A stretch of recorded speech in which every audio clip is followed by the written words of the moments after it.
Қайырлы күн баршаңызға, каналыма қош келдіңіз.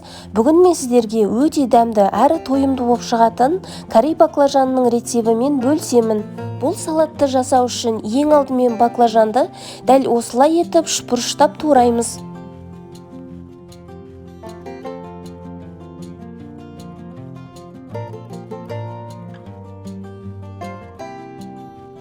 Баклажандарға аздап тұз салып, қызып тұрған майда қуырып аламыз.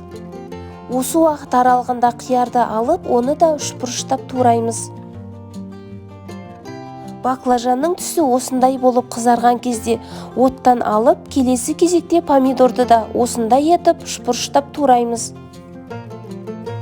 Достар, менің каналымда осындай көптеген қарапайым заттармен жасалатын рецептер бар.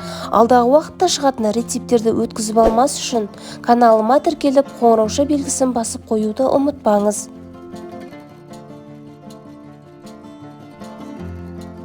Мен сары және қызыл түсті қызанақты да осындай етіп шұпырыштап турап шықтым.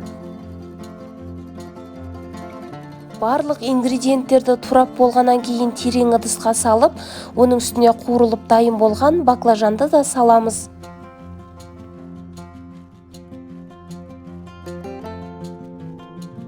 Жарты шай қасық кинза және жарты шай қасық паприка мен 2 бас чеснокты үккіштен өткіземіз. 6% яблочный уксустан жарты шай қосып және 1,5 ас қасық соевый соус қосамыз.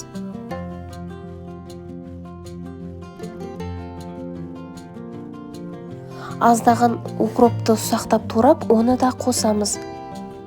Қызып тұрған сұйық майды осының бетіне қосып, ары қарай дәміне қарай тұз және қызыл бұрыш қосып араластырамыз. Осымен салатымыз дайын.